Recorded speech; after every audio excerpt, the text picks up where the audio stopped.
Видеооко «Аносплав» находится в гостях у Светланы Васильевны. Добрый день, Светлана Васильевна.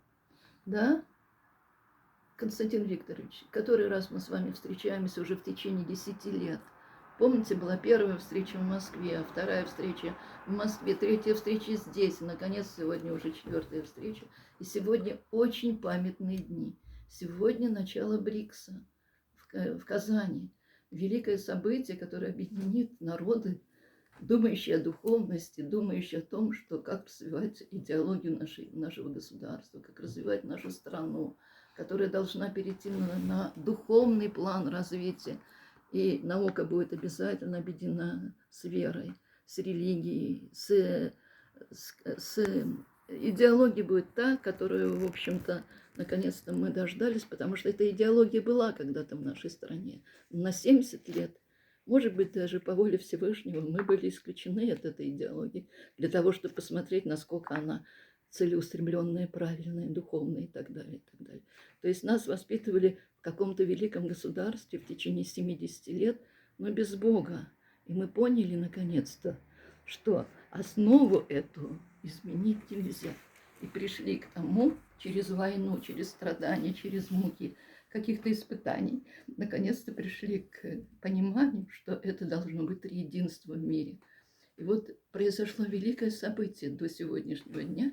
Как ни странно, я попала на конгресс, который был, на конференцию, которая была в Архангельске. Я подумала, почему Архангельск? Почему меня посылают в Архангельск? То в Москву, то в Питер, то еще куда-то, в центр нашей страны. И вдруг в Архангельск. И только задумавшись глубоко, я поняла, что это архангелы. Этот город называется в честь архангелов. Архангела Михаила и все воинское. Небесное воинство там. Но самое потрясающее, то, что открылось мне потом, я поняла, что там начало было русской науки, там был Ломоносов Михаил Васильевич и великий святой Афанасьев, который был ученым и святым. И в Холмогорах он образовал, то есть организовал вот этот храм Преображения Господня, в котором мы были. И вот это все объединилось, и, наконец, после стольких приятных событий, а случилось это в медицинском университете, где, наконец-то, наука была соединена с духовностью, я увидела на первом ряду огромное количество регионального отделения Русской Православной Церкви Архангельской епархии. На первом ряду медицинского университета рядом с ректором, ну вот сейчас там исполняющая обязанности ректора Горбатова Любовь Николаевна, но рядом с ней сидело огромное количество священников, что для меня было чрезвычайно удивительно, потому что я сама работала в Коми-Госпиталь-институте, и на протяжении последних 30 лет, я старалась дать студентам здоровье с позиции духовности. И в этом плане была работа Месенцева Станислава Алексеевича, где мы ее апробировали в начале в институте еще в 90-е годы. Потом появился Валентин Владимирович Карелин, который говорил нам о разуме человека. И вот теоретическая база здоровья на протяжении 30 лет была мною разработана там теоретически. И я за эту работу, то есть эта работа была написана или образована как концептуальная основа здоровья для безопасной жизнедеятельности в социальной структуре российского общества 21 века. И эта работа была представлена, поскольку в государственной системе нельзя было защитить эту работу, я защитила ее в международном межакадемическом ВАКе у Гальперина Якова Григорьевича. И это был 97-й год. А после этого было раскрытие еще разума человека и огромные физиологические возможности человека, которые раскрывались на фоне духовности. И вот сейчас я хочу просто рассказать о том, что как приняли меня в Архангельске. Там была замечательная организатор Щукина Евгения Георгиевна, потрясающая женщина, которая 30 лет проработала на кафедре психологии и педагогики. И она Такая умница, она так заботливо относилась к нам, приехавших сюда со всех точек России. И в конце концов все это как бы объединилось. И когда нас привезли в Холмогоры, уже как бы сформировалось то, что же это такое, что такое за событие. Это вот афанасьевские чтения 24-го года. И мне хотелось бы вот написать отзыв об этой конференции. Я написала это, и Евгения Георгиевна переслала в медицинский университет.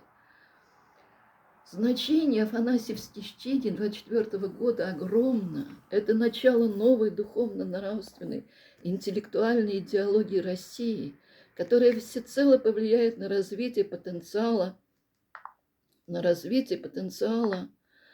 человечества многополярного и суверенного государства. Это новый этап научного раскрытия потенциала человека и планеты в мироздании. Конференции и ее участники являются первопроходцами в исследовании потенциала раскрытия процессов разума человечества в планетарном масштабе и в системе мироздания.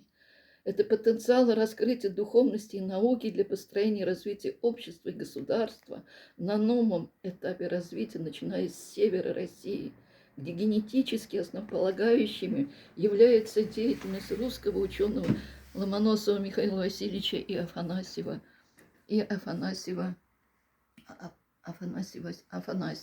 связи с этим является необходимым восстановление православного духовного центра Преображенского храма в Холмогоров, как мирового духовного центра севера страны, раскрытие сотворческого духовного потенциала деятельности Архангельской епархиальной системы Русской Православной Церкви и научных разработок Архангельского государственного медицинского института имени Ломоносова, Северного Арктического федерального университета имени Ломоносова и других сотворческих и интеллектуальных структур, участвующих в конференции, способствующих гармоничному совершенствованию человека и развитию государства. Благодарю вас всех и благодарю Бога за то, что я увидела это все живьем в свои годы, дожила до этого, потому что это были годы огромного творческого труда, огромных поисков. Наконец-то в своей жизни я увидела Архангельск, я увидела храм Архангела Михаила, который как бы с помощью последних митрополитов, которые там были, в том числе и Корнилий митрополит Архангельский и Холмогорский, это сделана такая красота, такое богатство духовного мира. Поэтому это действительно, там такая расцветка голубая с белым, это цвет Архангела Михаила. Это уже сверх. Это